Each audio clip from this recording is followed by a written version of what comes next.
مشاهدينا الكرام أينما كنتم في كل مكان، مساء الخير مشاهدينا الكرام، وأهلا وسهلا بكم في حلقة جديدة من برنامجنا المفضل في راديو مور كيف، حيث نسافر معكم اليوم في رحلة معرفية ممتعة لاكتشاف الشعراء والفنانين. سنقدم لكم فقرات شيقة ومفيدة سنستفيد فيها في هذا الملتقى الشعراء والفنانين من كل دول العرب، لنخوض في أعماق موضوع معرفة المبدعين في هذه المنصة الجميلة. يسرنا اليوم أن نستضيف في هذا الحوار المميز تتميز الفنانة سارة بغناء جميل منفرد تنبض به بالحياة، فن تجمع فيه الأصالة والحداثة، حين تتفق غناءها كالنهر العذب لتتناسب إلى وجداننا المستمع بسلاسة. تتقن فن الاختيار الأغاني العربية والأجنبية الجميلة بدقة، بفنها الجميل بغنائها محملة بالتنوع ما بين الأغاني العربية والأجنبية، مما يجعل غنائها فني مفتوح على غناء متعدد الأنواع. وأيضا يسرنا اليوم أن نستضيف في هذا الحوار المميز الشاعر المبدع أحمد شتة من مصر. إنه شاعر ذو ثقافة واسعة وجذور أدبية عميقة، جعل من كلماته مرآة تعكس الألم والأمل الإنسان في هذا الزمان المعقد. برؤية ثاقبة وأسلوب ساحر استطاع أن ينقل عبر قصائده تجارب الحياة بكل ما فيها من أفراح وارتياح.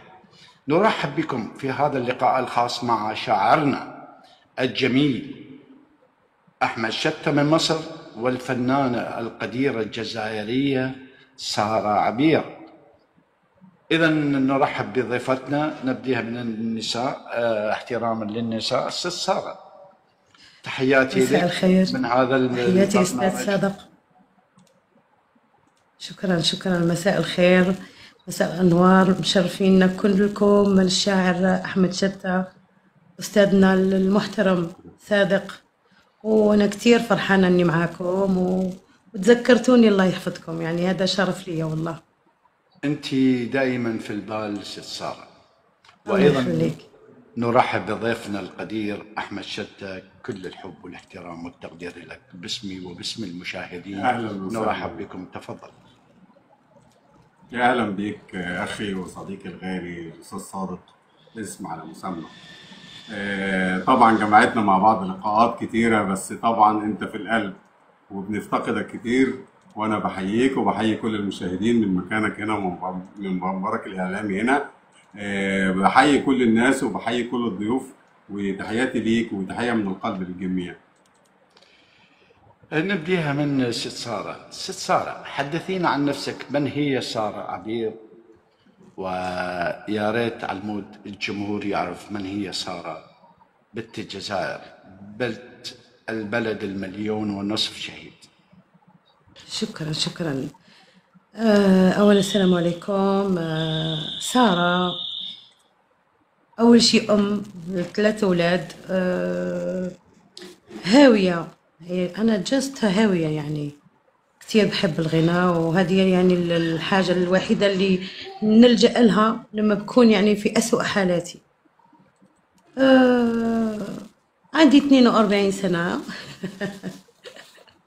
العمر كله يا رب. الله يحفظك، وبس يعني اسألني وأنا بجاوبك. ماشي.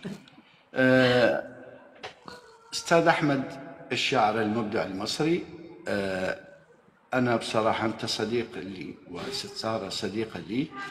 أنت حضرتني في الكواليس في مصر، وست سارة ما حالفها الحظ لظروف العمل، وكان لنا الشرف وجودها في مهرجان في القاهرة. أستاذ أحمد، كلمنا عن نفسك، من هو أحمد؟ وأي نوع من الشعر اللي يلقاه أستاذ أحمد؟ أحمد شتة شاعر مصري، شاعر عامية وشاعر فصحى. بدأت الشعر من المرحلة الإعدادية. كتبت قصيدة، ما كنتش أعرف إن دي قصيدة، كتبتها في الأول. فكان ليا مدرس لغة عربية أستاذ الشناوي الله يرحمه، له الفضل كله، خلاني طلعت في الطابور وقلت القصيدة. فمن هنا بدأت الانطلاقة والناس أعجبت بالكلام، فبدأت أحس إن أنا لازم أكتب. فمن هنا بقى بدأت أتابع بقى شعراء كبار وحاجات كده، ويعني الحمد لله مشينا على الطريق. ماشي. إذا ما زلنا احنا وصلنا يمك. ناخذ الأسئلة من عندك ونتحول إلى زميلتنا وأستاذتنا ست سارة. أستاذ أحمد، متى اكتشفت نفسك أنت تكتب في مجال الشعر أو الأدب؟ هو أنا زي ما قلت لحضرتك كانت في المرحلة الإعدادية، أول قصيدة كتبتها كانت في المرحلة الإعدادية. بدأت بعد كده بقى يعني حد يتبناني يوديني قصور ثقافة حاجة زي كده، فبدأت أسمع شعر وبدأت أتابع ناس كبار وأتابع شعراء كبار، الأبنودي، طبعا أحمد فؤاد نجم، الناس الكبار دولك. طبعا بدأت أتعلم، بدأت أشوف، بدأت الموسيقى توصل لودني، بدأت أكتب. فمن هنا بدأت أكتب العامية. بعد كده يعني في مرحلة تانية بدأت أكتب الفصحى، وهتيجي وقتها وأتكلم عنها. نعم. سمعنا قصيدة على ما شوي الجمهور يعرف من القصائد اللي أنت تلقيها في العامية أو الفصحى. تفضل. تمام، هنقول حاجة فصحى في الأول كده. أقول على البحر الكامل. أهدرت عمري حين جئتك ساعيا، أهدرت عمري حين جئتك ساعيا، وأنا الذي ما خنت يوما مهجتك. ما كنت تتقن في المحبة لهجة، والآن قد غزت القساوة لهجتك. أسقيتني حلو الكلام منمقا، وسكبت في عسل الكلام مرارتك. وزرعت نخلا في قفارك مثمرا، فزرعت في قلب السقيم قساوتك. أحببت نفسي حين كنت بلا هوى، وكرهتها حين استشفت رحمتك. لا خير فيك وإن رجعت مناجيا، ونثرت في كل الدروب مودتك. إن خنت عهدي لا تجود بلفتة، أنا لن أخونك ما حييت أمقتك. إن خنت عهدي لا تجود بلفتة، أنا لن أخونك ما حييت أمقتك. الله عليك، الله عليك، الله عليك. أخي أحمد. لسانك ما شاء الله. ما شاء الله، جميل جميل. طبعا أنا شهدتي بي مجروحة بصراحة. ست سارة، كيف بدأت مع الفن، وكيف اكتشفتي نفسك بأنه أنت مطربة وتجيدين هذه الألوان الجميلة اللي أنت تغنيها؟ يعني بلشت الحكاية أقول مع أمي، هي اللي كانت بتسمع كتير الأغاني الأجنبية،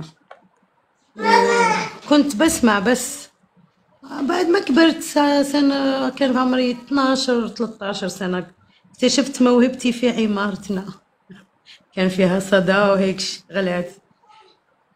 لا أنا ما كنت بعرف إني بعرف غني، بس اللي يسمعني بيقول لي صوتك جميل وصوتك هيك وصوتك بس كده. يعني عن جد هو صوتك هو الجميل. حدث يعني ما حد يجي عليك طلب منك أعمال أو مشاركات أو حضرتي حفلات غنائية؟ طبعا ست كتير سارة مقيمة في فرنسا صح؟ لا في الجزائر في الجزائر. يعني ما صارت عندك حفلات في الجزائر طلبوك من الجزائر يعني أن تغنين؟ يعني والله بشارك يعني هيك بشغلات صغار، ما يعني لسه الناس ما بتعرفني، وانا معروفة وانا على التيك توك يعني اكثر من الحياة الواقعية. نعم. بس بلشت اشتغل وعملت تسجيلات كذا اغاني، يعني لسه ما خرجت ولا اغنية، بس عم سجل إن شاء الله. واشتغلت شوي. نعم نعم تفضلي. العفو. اشتغلت يعني في مطاعم هيك، يعني بيحبوا الاغاني الاجنبية في المطاعم، يعني هلا بلشت، وكانت تجربة كتير مليحة بالنسبة لي. أي أغنية تعتبرها قريبة إلى سارة وتحب تغنيها على طول كل ما تكون في منصة أو تكون في مكان معين، تقول سارة أنا أجيد نفسي في هذه الأغنية؟ شوف، هي أغنية جتاب، كل من يسمعني أغنيها يقول لي عيديها عيديها. صرت مغنيتها أكثر من صاحبة الأغنية بعد. شو اسمها؟ يعني شو اسمها؟ أغنية جدام. جدام، جدام مال لارا. أيوة انا احبك أيوة جدام يعني. أيوة يا أيوة ريت يا هي دي. ريت لو نسمعها منك والجمهور يسمعها. جدام لارا في بيان. أيوة يلا نقولها. هي جديم بس جدام انتم. إيه يعني بحبك. انا بحبك. نعم بحبك.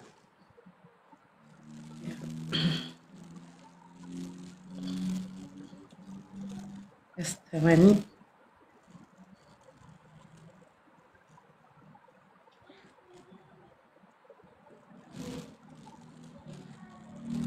أيوة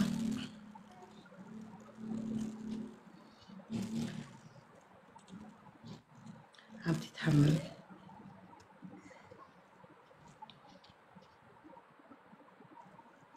يلا.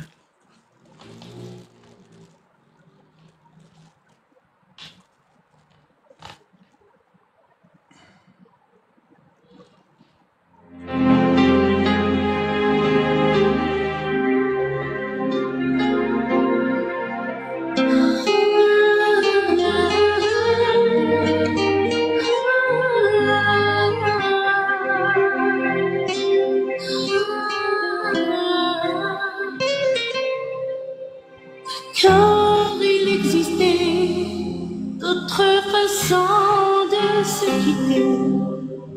Quelques éclats de verre auraient peut-être pu nous aider. Dans ce silence amer, j'ai décidé de pardonner les erreurs qu'on peut faire entre s'aimer. De quand la petite fille en moi souvent te réclamait, presque comme une mère, tu me bordais, me protégeais. J'étais volé ce sang, on n'aurait pas dû partager. Un bout de monde de rêve, je vais crier. Je t'aime,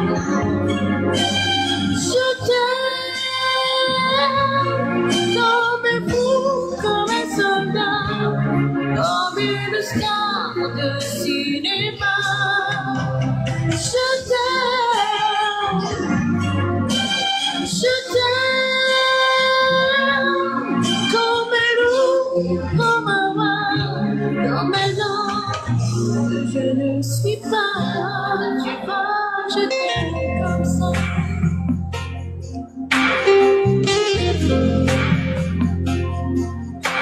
De quand je t'ai confié tous mes sourires, tous mes secrets, même ceux dont c'est la frère et le gardien inavoué.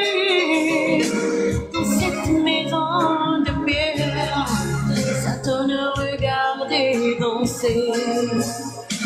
J'ai tant voulu la guerre, de corps qui se faisaient la paix. Je t'aime,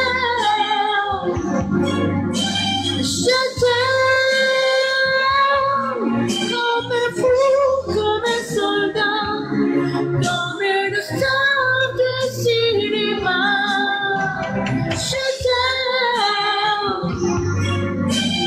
Je t'aime, comme un loup, comme un roi, comme un homme que je ne suis pas. Tu vois, je t'aime comme ça.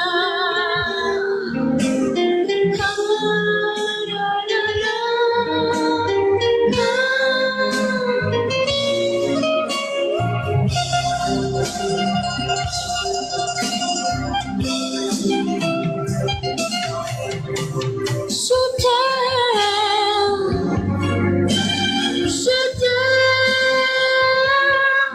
comme un fou.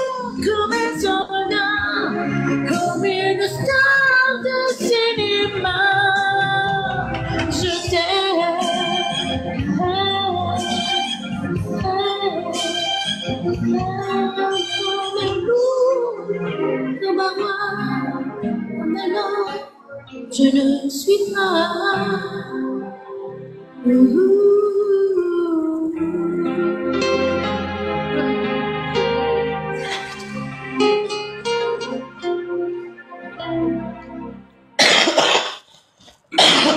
سوري، صح سلامتكم. صح.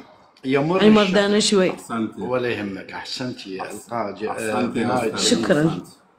أحسنتي. شكرا.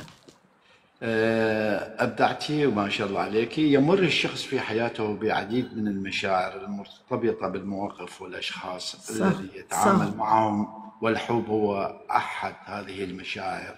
الصادقون في عواطفهم، لا يبالون بالمظاهر. ما شاء الله عليك ست أكيد صادق. أكيد. جميل. شكرا أستاذ سالم. نقول أستاذ أحمد،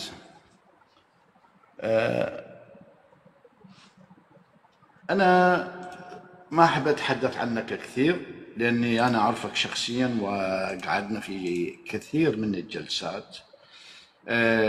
كيف أثر محيط الشعر بالنسبة لك ولعائلتك على إبداعك الشعري في مصر؟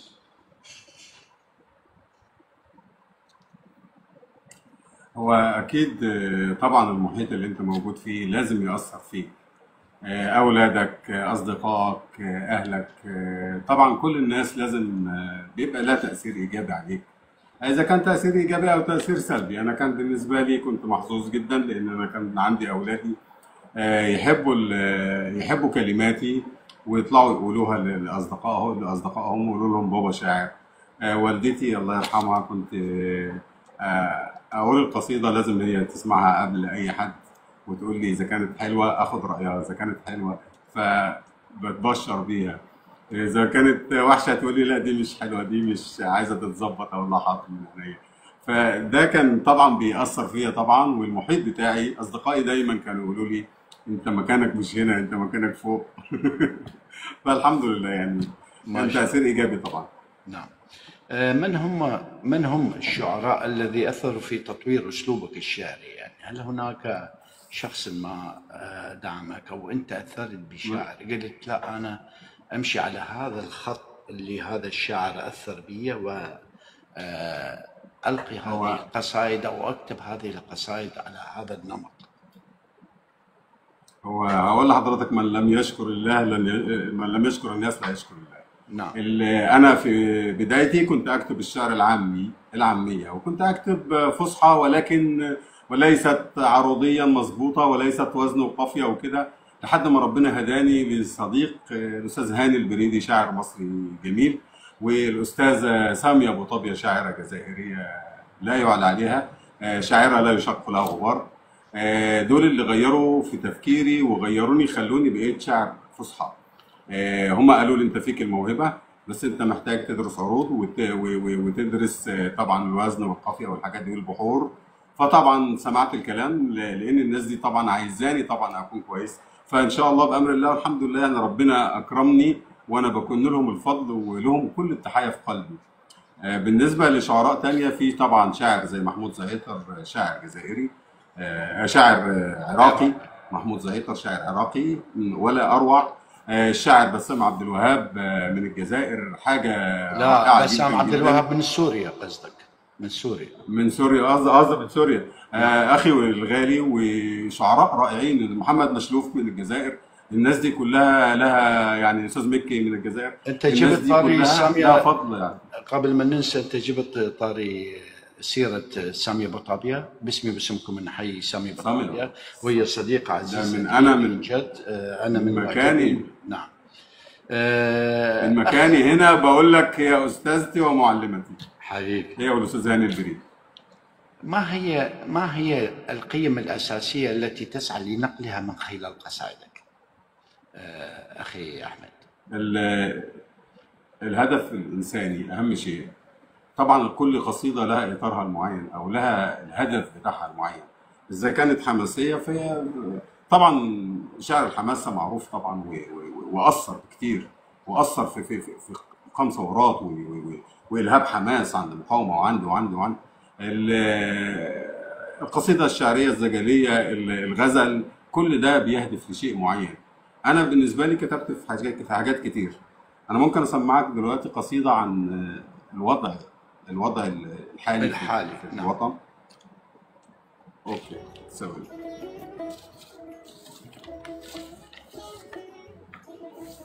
الشعب العربي كالعاده مسكين يعشق جلاده. الشعب العربي كالعاده مسكين يعشق جلاده، مخبوء يمكث في ركن كتراب تحت السجاد. لم يرضى جدالا يدخله بصراع الساسة والسادة، مرهون بالكلمات كما مسجون أدمن أصفاده. مخبون أسقط في يده فابتلع المشهد واعتاده، لو يوما أشهر أحرفه يحسب أن أشهر إلحاده.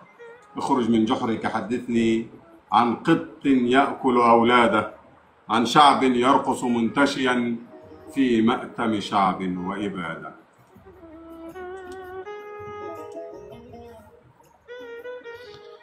الله عليك. هل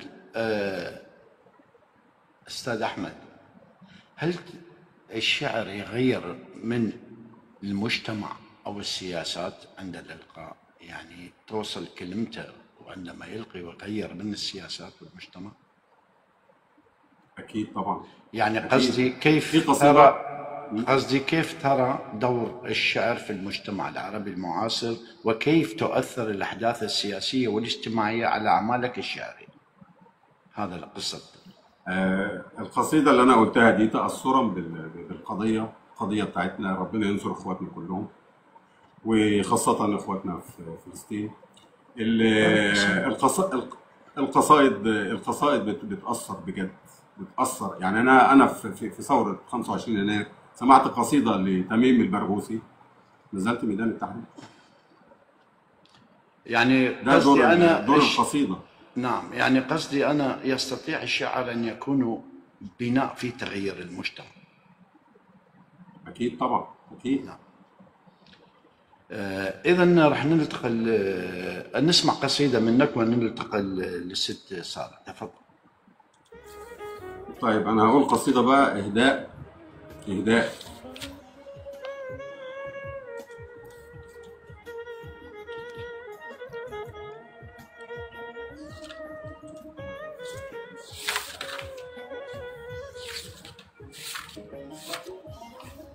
ثواني معلش. جربوا أن تفتشوا مشاعركم وأحاسيسكم وانطباعاتكم وأحلامكم وهمومكم مباشرة، ولا تذخروا شيء إلى الغد.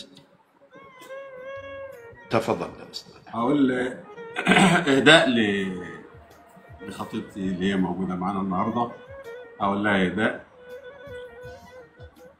قل لي بربك يا حبيبي ودلني رغم المسافة كيف تسكن أضلعي. قل لي بربك يا حبيبي ودلني رغم المسافة كيف تسكن أضلعي. أدمنت عشقك كيف هانت كل آهاتي عليك وكل توجعي. رفقا بقلبي مثخن بجراحه، رفقا بأناتي وحرقة أدمعي. يا صاحب القلب الذي ما زال يبحر في الغياب، ألا تحس ألا تعي؟ يا صاحب القلب الذي ما زال يبحر في الغياب، ألا تحس ألا تعي؟ حقا بعيدا عن عيوني غائبا، لكن روحك دائما تبقى معي. حقا بعيدا عن عيوني غائبا، لكن روحك دائما تبقى معي. الله عليك، هنيالها. وأنا أقول لك باسمك: الحب نغم على وتر القلب، لا تكتمل سيمفونيته إلا بالقرب من تحب. الله عليك، الله عليك. نعم. ست سارة. أستاذ صادق. نعم. احنا سمعناكي بالفرنسي أو بالإنجليزي. ريد نسمعك بالعربي، وراح نبدأ بالأسئلة ونسألك بعض الأسئلة. تفضلي سيدتي، المايك لك، ويا ريت الضيف يقفل المايك على مود يصير. تفضل. في ميدلي بين فرنسي وعربي، تبلش عربي. ميكس ممكن. ميكس، تفضلي. نعم. أيوة. إيه، تفضلي. يا يا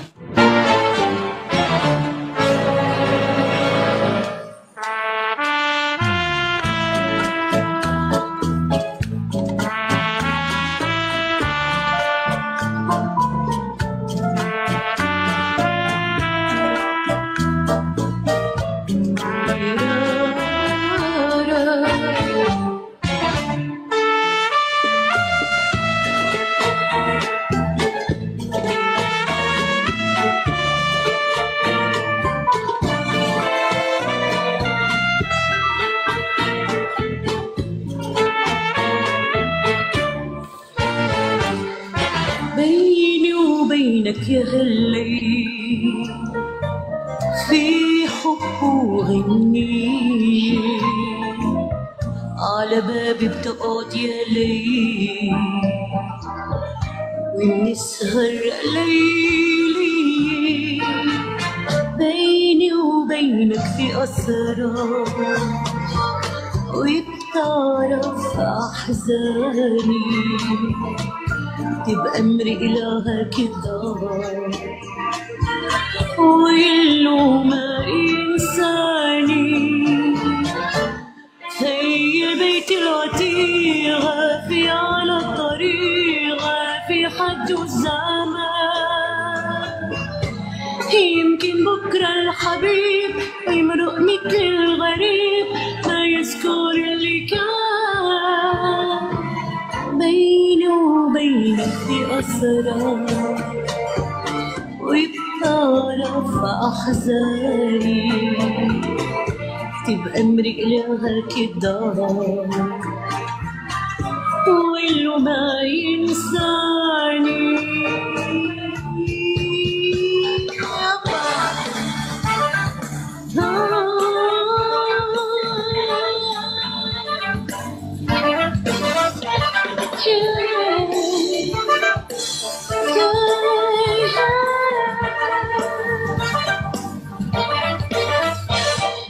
Et si tu n'existais pas, dis-moi pourquoi j'existerais,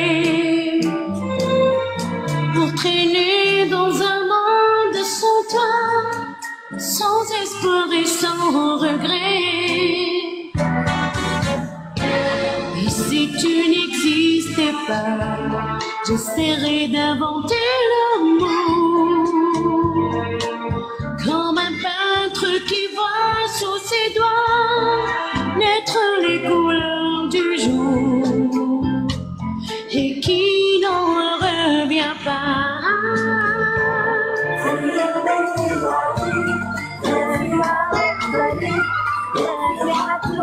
خد الزمان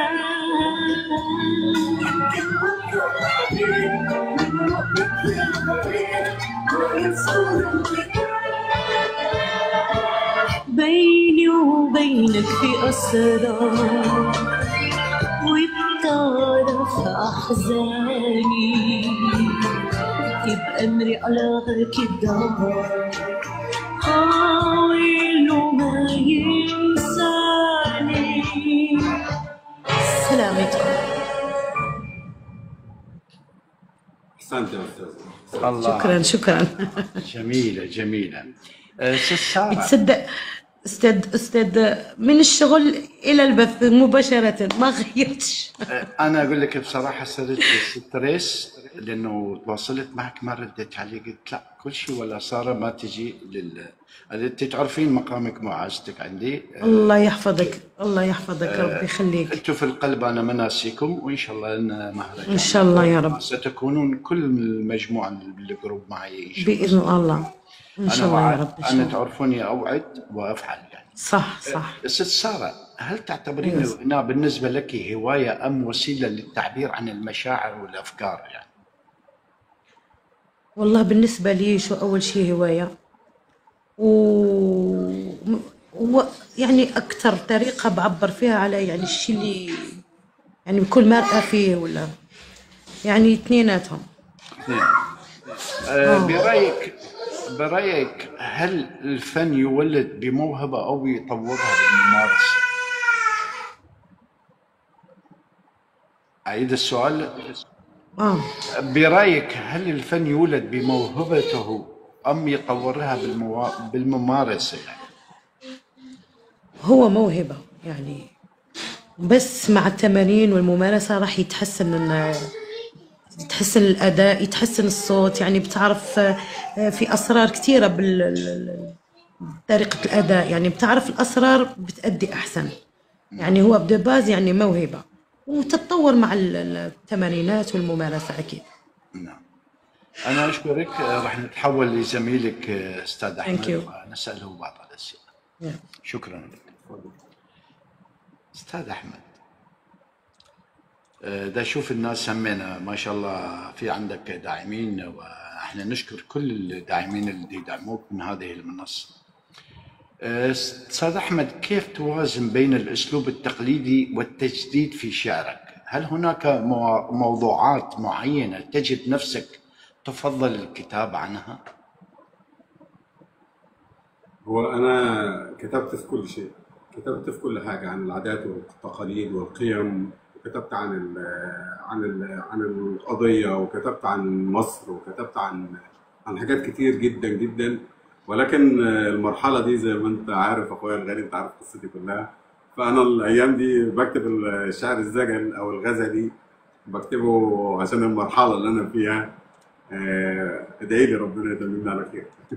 تستاهل كل الخير، أنا بكل أمانة، وربي ييسر أمرك وتستقر الأمور عندك. أنا أعرف الظرف اللي مريت به ما حد يعرفه غيري أنا، وتناقشنا فيه. كنا في مازبيرو، في إذاعة مازبيرو، وكنا في الكواليس. نسمع قصيدة منك ونبدأ بالأسئلة. تفضل. نسمع حاجة فوق عامية بقى. تفضل. عمي يا مصر، نقول عملت مجال، هنقولها باللغة الصعيدي بقى بتاعتنا بقى. عملت مجام لكل اللي دخل قلبي ولا استغناش، عملت مجام لكل اللي دخل قلبي ولا استغناش، ورفضت سلام كل اللي دخل برضه ولا سماش. ما انا بفهم قوي في الناس، وعندي ميزان بيعرف يوزن الرجاجيل، ميزان قلبي قوي حساس. اوعى يغرك حلو اللسان في الوش، وفي الظهر للخصال نكاش. اوعى يا ولدي تشتريه ولو ببلاش، خليك في حلو الخصال اللي ماهوش بكاش. اللي يصونك في غيبتك عاش الولد ده عاش. ما هو اللي اتربى على طبلية ابويا عم صادق، ما هو اللي اتربى على طبلية ابويا عم صادق، ولا اتحوج للناس تلقاه بيعرف في الاصول ولا عمره باع الناس. اما اللي اتربى من بين ايادي الناس تلقاه خسيس بالقوي، بيوطي جبهته للناس، ويعيش بلا اصل محروم من الاحساس. ولا مره تلقاه جدع كلمه وقالوها الناس محفوره في الكراس، ما هو الا اصله طيب بيعلم قوي في الناس. الله عليك. يعني يمكن نعم برافو. يعني يمكن للإنسان أن يعيش بلا صبر، ولكنه لا يمكن أن يعيش بلا أمل. التفاؤل هو الذي يؤدي إلى الإنجاز. لا شيء يمكن أن يتم دون الأمل والثقة. الله عليك. جميل جميل أخوي أحمد. أنا ردت أسألك على بعض شو اسمه، وربي يوفقك بالحب الجديد، وأتمنى تكون سعيد في حياتك الجديدة. بصراحة أنت تستاهل كل الخير. أخي أحمد، كيف تتعامل مع النقد الأدبي لقصائدك؟ وهل ترى النقد الأدبي يساهم في تحسين جودة الأعمال الأدبية وإلقاء الضوء على النقاط الإبداعية للشاعر؟ أكيد طبعا. النقد، لولا النقد ما كان يكون في قصيدة ولا يكون في شاعر. اللي من النهارده ما بيستناش انه مثلا قصيدته تتنقد ويشوف فيها الحلو والوحش مش هيعلى، مش هيكبر. اللي ما بيسمعش للنقد او ما بيسمعش الكلام الناس لما تقول له ده حلو ولا ده وحش عمره ما يتقدم. النقد مرآة القصيدة او مرآة الشاعر. بمعنى يعني انت مع النقد البناء اوكي، بس بالنقد الغير طبعاً. البناء يعني حتى يا استاذي ولو نقد بناء انت تقدر تميز ما بين، انت كشاعر تقدر تميز ما بين النقد البناء والنقد الهدام. ولكن اسمع، انا اقول قصيدتي مش بقت مش ملكي، القصيده بقت ملك الناس. هيقول ده هينتقدني كويس، ده هينتقدني وحش، انا اسمع الاثنين واسمع للي بيقول عليا وحش علشان خاطر اقدر احسن من نفسي.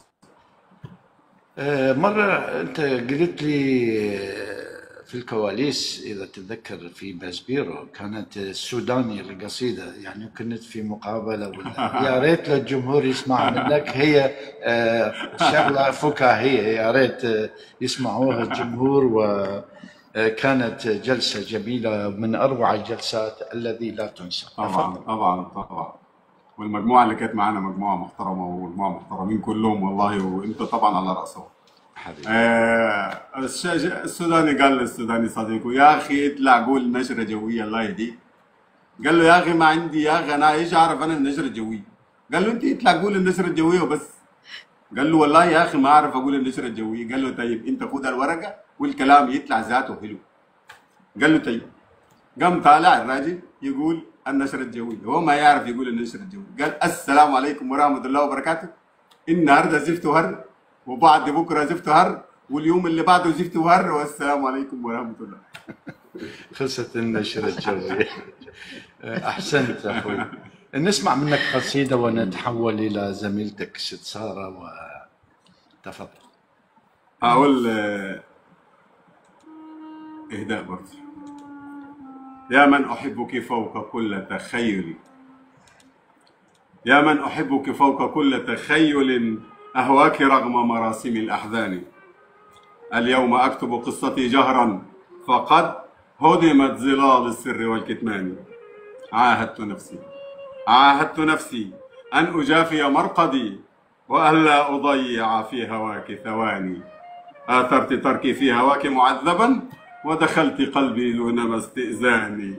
القلب فيك متيم بجراحه، القلب فيك متيم بجراحه، والروح فيك صريعة الأحزان. يا من أحبك واعيا ومغيبا، والحب فاق مراحل الهذيان. أي والله يا أستاذ صالح، الحب فاق مراحل الهذيان. جميل. إذا نظرت بعين التفاؤل إلى الوجود لرأيت الجمال شاسعا في كل ذرته. التفت إلى ما حولك وانظر له بنظرة مشرقة متفائلة، حتى ما ستجد الجمال والرضا والسعادة. ربي يسعدك ويهنيك في الحب الجديد. ست سارة، أتينا لك أنتم أحبائي، أنا أحبكم وأعزكم كلكم والله، أنتم في القلب. الله شاهد. ست سارة، ما هي النصيحة التي تقدميها لمن يمتلك موهبة ولا يعرف من أين يبدأ كمسيرتك الفنية وأنت بهذا العمر 42 سنة؟ ربي يعطيك العمر كله إن شاء الله يا رب. أنا والله بنصح كل واحد عنده موهبة يعني ما يخليهاش مخبية. لازم يعمل كل الطرق يعني مشان يوصل صوته أو يوصل أي شيء أي موهبة، يعني يخليهاش مخبية، لأنه هذا غلط. وهي صحيحة مو سهلة يعني، خاصة في البلدان العربية، عشان تبين موهبتك ولا تكون يعني مع فنانين كبار ولا بس الإنسان ما كيف بيقولوا بالعربية ما يتوقف يظل يستمر، ما يتوقف. أيوة نعم. ما زال عنده موهبة لازم يبرزها للناس. أكيد ويستمر بالتمارين الموسيقية والحنجرة والنفس وهذه. صح. يكون أحسن. زين، ما هو أكثر شيء تحبه ست سارة التعبير عنه في فنها؟ يعني هي من تقدم الفن، شنو الشيء اللي يخلي سارة تعبر عنه وتطلع اللي في داخلها وفي هيجانها وفي عصبيتها وفرحها وما شابه ذلك؟ شنو هو التعبير اللي يكون فيه؟ أنا شخصيا يعني تقريبا دائما حزينة يعني داخليا، يعني ما يشوف الحزن يعني في حزن بداخلي. يعني هذه الطريقة الوحيدة لما بغني يعني بوصل إحساس يعني من الشيء اللي في داخلي أنا. بس معظم الأوقات بضحك، أنا إنسانة فرفوشة بضحك. لا يعني مو بمعنى أنت إذا تقولين كئيبة. أيوة، هو داخل. نعم. من هو قدوتك أو مصدر إلهامك في نفس مجالك؟ شوف، أنا كتير بحب يعني الأغاني الأجنبية، ويعني القدوة تاعي هي لارا فابيان، صاحبة الفرنسية. أغنية نعم. جتام. عندك ماريا كاري بموت فيها، ويتني يوستون. يعني هادو اللي كنت يعني من صغري وأنا بسمعهم وبموت فيهم، يعني ثلاث نسوان هدول. يعني أنت محضرة أغنية أيضا لماريان فابر، محضرة أغنية نسمع؟ أكيد. تفضل.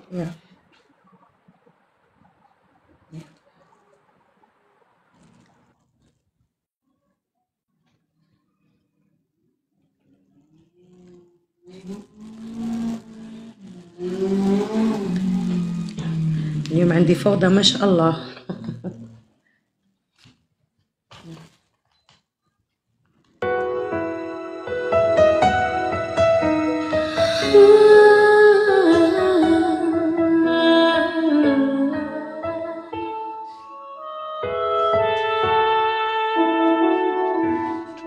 Dearest hero,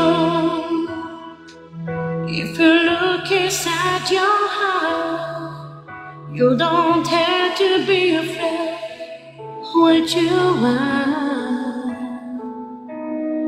There's an answer if you reach into your soul, and the soul that you know might do away.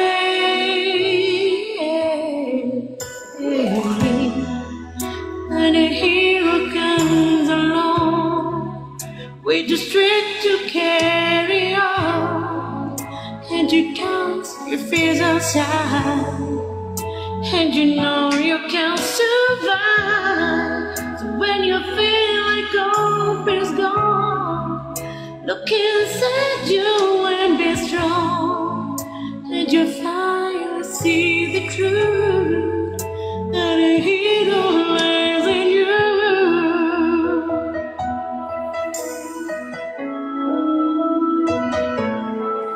It's a long road when you're faced nowhere alone. No one reaches high and high for you to hold. You can find love if you search within yourself, and the happiness you feel with disappear.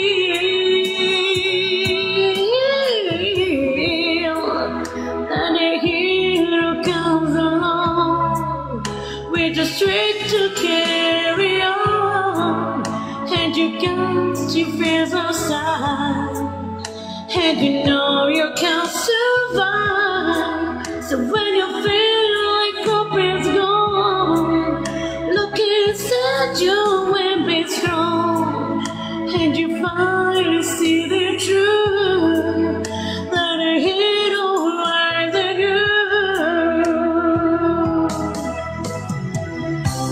Alone, no, dreamers hard to follow, but don't let anyone tell them away.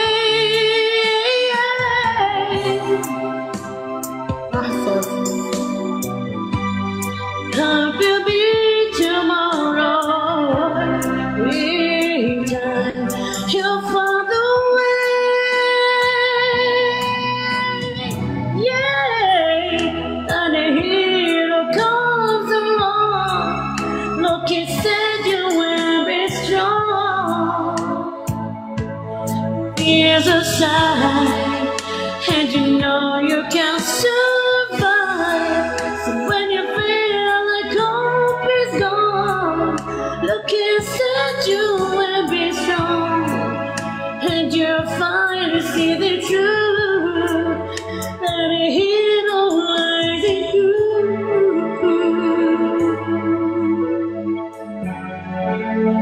That a hero lies in you.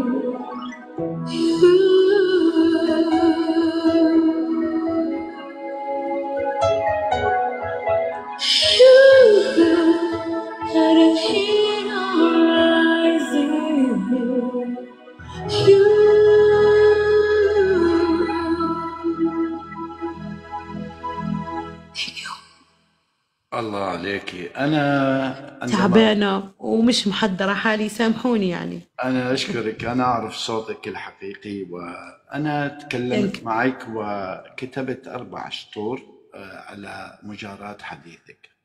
قلت: المتفائل يقول إن كأسي مملوء إلى نصفها، والمتشائم يقول إن نصف الكأس فارغا. قد تتحمل الألم ساعات ومستقبلا، لكن لا ترضى باليأس لحظة. راهن على نجاح مستقبلك، مهما بلغت من العمر فالمستقبل موجود، وما دامت روحك تنبض. التفاؤل زهرة لا يمكن أن تبذل، فكن نفسك وأمضي.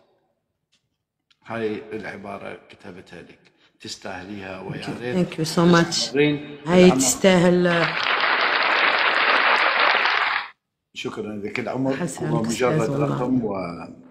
ونتحول أحسنت يا إلى أستاذ. ضيفنا الحبيب المصري المبدع أحمد شتة، وكلكم مبدعين لا خلافا بين أحمد وست سارة، كل الحب والاحترام والتقدير. حبيبي أحمد، أنا بصراحة أنا عندما أتكلم منك لساني يتوقف، ما أدري ليش، لأنه أنا قد ما أحبك يعني بصراحة. هل الشعر صناعة؟ ربنا يديم المحبه بيننا يا حبيبي. الله يخليك. هل الشعر صناعة، أم أنه كما يقال بأن الشاعر يكتب القصيدة بحبر الروح؟ الشعر وليد الاحساس، الشعر وليد الاحساس، ودي موهبه من ربنا. احنا ممكن بقى بعد كده بنثقلها بالدراسه، ولكن هي في البدايه وفي الاساس هي موهبه من ربنا واحساسك. انت عمرك شفت شاعر مش ما عندوش احساس؟ لازم الشاعر يكون عنده احساس عشان يقدر يكتب الكلام ويوصل للناس. إن ما كانش عنده احساس في كلامه مش هيقدر يوصل للناس. نعم، يعني لو لم يكن شاعر لم تلد الأغنية. نعم. لو لم يكن الشاعر يكتب الشعر لم تكن الأغنية. ولا كان في اي حاجه توصل بقى، ولا قصيده، ولا طبعا ولا اغنيه.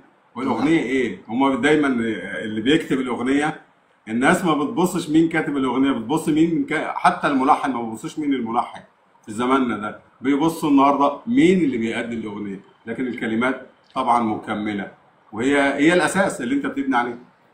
في الحلقة السابعة اللي أنا قدمتها وهي الثامنة، أنا طرحت هذا الموضوع لإخواننا الضيوف اللي كانوا موجودين. الشاعر مظلوم، لأنه الفنان يكون على صعود اسمه يندرج على أعلى المستويات، وبعض الشعراء يبغضون، العفو، بعض الفنانين يبغضون الشعر ولا يأتون بأنه يقولون هذه الأغنية لشاعر الفلان. شنو رأيك بهذا الصدد؟ لا طبعا احقاقا للحق. لولا القصيده كان يبقى فيه اغنيه؟ طبعا لا.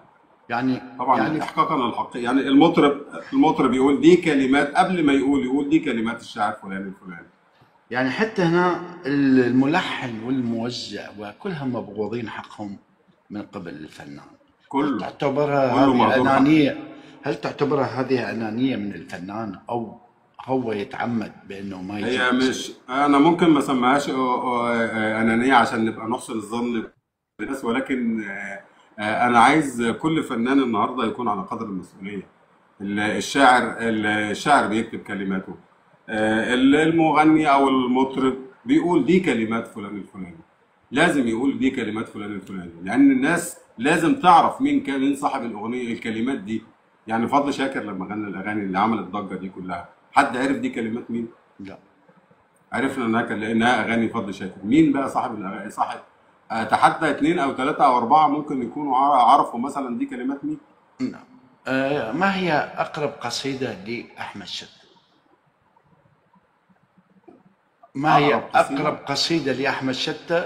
أحمد شتة وين ما يذهب في المنبر، أو يكون في المنصة، أو يكون في مؤتمر، أو يكون يلقي هاي القصيدة تكون له قصيدة أساسية ورقم 1 بالنسبة لأحمد شتة. أنا السبب في كل شيء. على فكرة مصطفى يحبها قوي وشريف يحبوها قوي القصيدة دي، دايما لما يشوفوني يقولوا لي عايزين نسمعها. أنا السبب في كل شيء حتى خراب ملطة، لو كنت كممت المشاعر أو حتى جاتني جلطة الكل كان يرتاح وما غلطت دي الغلطة. يا مررت الريق والحبسة في الأنفاس، عشنا وشفنا القلوب تحت القدم تنداس. أنا أصلي من صدمتي ومن حرقتي من ناس، حلفت لك في الباب ووقف عليه حراس. يا محدثين النعمة أنا كفرت خلاص بدين محبتكم، والجنة في قربكم نار يا ريت محبتكم، والبعد عنكم ضنا وغشاوة على عيني، من السبب يا خلقي إني حبيتكم. وعديت جميع الناس ولزمت باب بيتكم، وعديت جميع الناس ولزمت باب بيتكم، ولما جيتم في أعتابي يا ريتني ردتكم، يا ريتني صدتكم. ما أنا أصل قلبي ضعيف بيخاف لا يكسركم، معرفش ليه يا خلق أنا قلبي مخلوق جدع والصخر في قلوبكم. جيت أشتري حظين قلت منين وبكم، قالوا لي بياع الحظوظ نقلوه على المشفى وعنده فقر دم، رحت أشتكي له الحال اتبرعت له بالدم. الله عليك يا الله. الإنسان دون الأمل كذبات دون ماء، ودون ابتسامة كوردة دون رائحة. التفاؤل هو الأمل الدائم بالإيجابيات وبالتحقق أمر ما. أخي أحمد، سؤال هنا، ما رأيك بالحركة الأدبية بعد انتشار وسائل التواصل الاجتماعي السريعة؟ شنو رأيك بالحركة الأدبية بعد انتشار وسائل التواصل الاجتماعي السريعة؟ سؤال مهم جدا وفي محله. اللي طبعا بقت سهلة وبقى كل واحد يقول وبقى كل واحد يغني، بس للأسف مفيش المقياس النهارده بالأغنية إيه؟ أو بالقصيدة إيه؟ عدد المشاهدة. في مليون واحد شاهد القصيدة أو مليون واحد شاهد الأغنية. طب مين قال عليها حلوة ومين قال عليها وحشة؟ مفيش، ما نعرفش، هو المشاهدة وبس. طب أنا شاهدتها ممكن من باب الفضول، يعني ممكن أنا شفتها من باب الفضول. يعني هل تعتبر المستمع بعض الأحيان الشاعر عندما يلقي تشوف ما عنده مخارج إلا حروف، ما عنده دخول القصيدة أو التحويل من شطر إلى شطر، ما عنده هذا الأسلوب، بس ياهل يجي يحب أحمد يقول الله أحمد، يعني عرفت شلون؟ ويجوز يكون القصيدة غير مفهومة وما بها معنى وبس مجرد الله، لكي أحمد يروح في منصة هذه أو منصة ذاك، لكي يشتغل أحمد لسانك دي وصح لسانك وما أجملك رجعتنا لورا والله. نعم. هذه بصراحة حال واقع احنا نعاني منه بكل أمانة. كيف تستطيع أن تقيم الشاعر أحمد؟ تقييم الشاعر، الشاعر كيف النهارده نعم. لكل شاعر، نعم. الشاعر يا أستاذ النهارده لكل شاعر بصمة، زي بصمة اليد بالظبط. أحمد مش بيكتب زي الأستاذ صادق، زي الأستاذة، زي غيري. أحمد ليه بصمة معينة وليه أسلوبه، شريف ليه أسلوبه، مصطفى ليه أسلوبه، هاني ليه أسلوبه، كل واحد ليه أسلوبه في طريقة الكتابة. أنا عشان أنا أقيم الشاعر، أنا ما بقيمش الشاعر، أنا بقيم القصيدة. ممكن الشاعر يكتب قصيدة حلوة قوي النهارده وممكن يخونوا إحساسه والقصيدة اللي بعدها ما تبقاش حلوة. فهو تقييم الشاعر هنا، أنا ما بقيمش شاعر ولا أقدر أقيم شاعر، أنا بقيم قصيدة. نعم. هل هناك بحاجة لترتيب الشعراء وفق الدرجات بنظرك؟ برضو أقيم القصيدة وفق الدرجة، ما أقيمش الشاعر نفسه. هو الشاعر كاتب القصيدة، أنا مع احترامي لحضرتك، لو أنا هقيمه مثلا هقيمه على مجمل أعماله، مش هقيمه على قصيدة واحدة. تمام؟ لو أقيم شاعر أقيمه على مجمل أعماله، مش هقيمه على قصيدة مثلا من قصيدة واحدة أقول ده أحسن شاعر، لأ. وأنا شايف إن كل شاعر ليه بصمة معينة، فما ينفعش تقييم شاعر. نعم. أريد نسمع منك قصيدة وناخذ فاصل. حاضر. اقول يا ابو قلب طيب بالقوي اطيب من الخال عبد القوي. يا ابو قلب طيب بالقوي اطيب من الخال عبد قوي. طول عمر قلبك فهلوي، بتحب الف من الحريم ولا عمر قلبك يرتوي. يا ابو قلب حاسس بالجميع، ابيض قوي ودايما مطيع، ولا عمر يوم زعلت حد ولا مره بوزك يتلوي.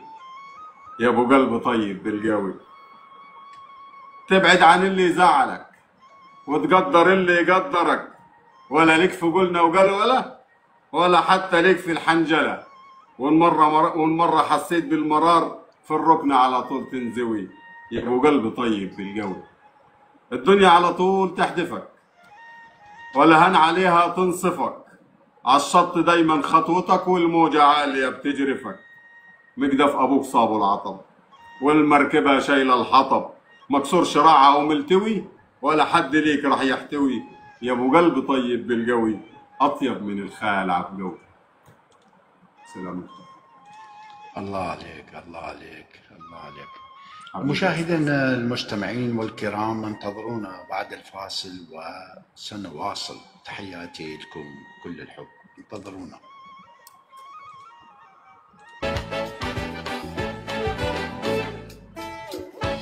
بالمقابلة هاي فاصل هسه، أنا راح أقص هذا الفاصل.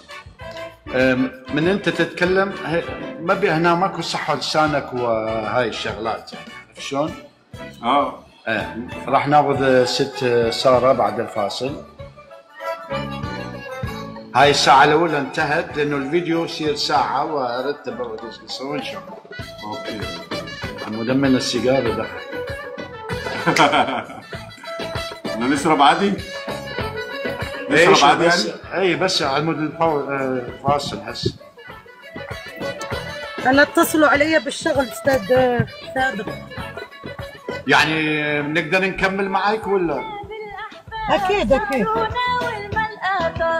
اهلا وسهلا بالاحباب، زارونا والملقاطه. صلغت يا قلبي ويلا ومستقبل على الباب. صلغت يا قلبي ويلا ومستقبل هنا على الباب. بابا شينا ناي شينا ناي ناي شينا ناي كبرم شينا ناي ناي. بابا شينا ناي شينا ناي ناي شينا ناي كبرم شينا ناي ناي.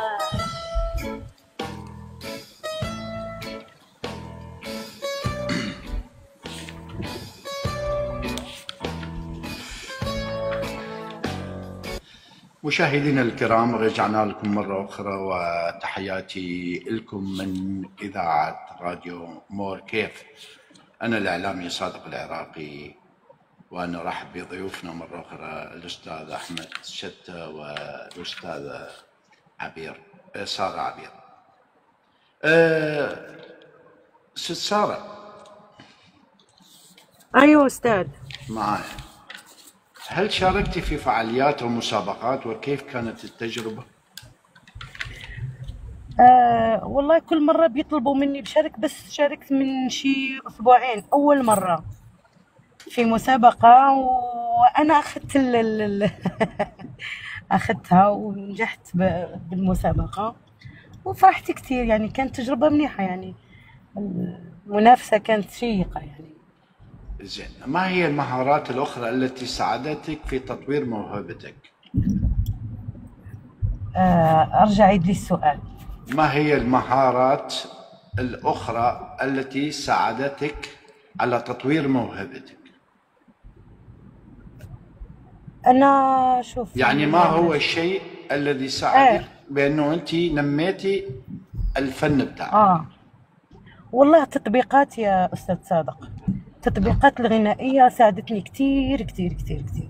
لأنه في الأول كان أغاني ما عنديش قدرة أني نغنيهم، بس مع التطبيقات والتمارينات كل يوم كل يوم وبغني بغني بغني، يعني تقريبا كل يوم بغني أنا.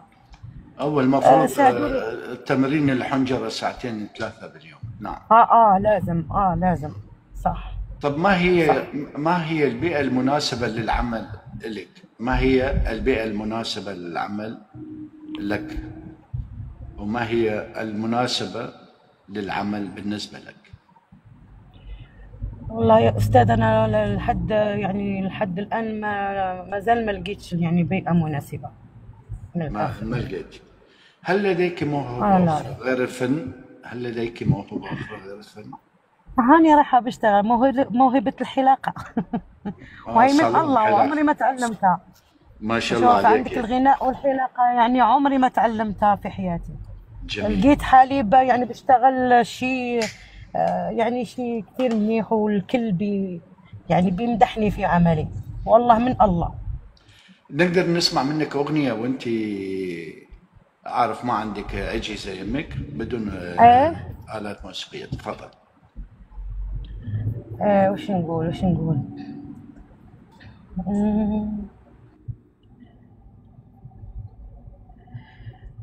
راحوا لي الأغاني من راسي هلا استنى.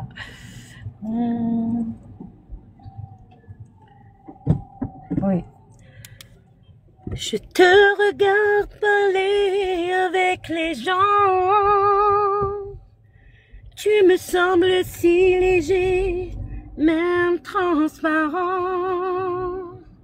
Je regarde passer les jours, la vie en me disant, je ne cherche pas l'amour, je m'y attends.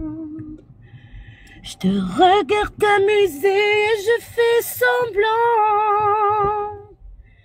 mais je peux pas t'empêcher d'être un enfant. Toi tu fais de grands gestes, tu as l'air si content. Tu vas des fois, je déteste ce que je ressens. وهيك بس عم سوق. الله عليك، مو مشكلة.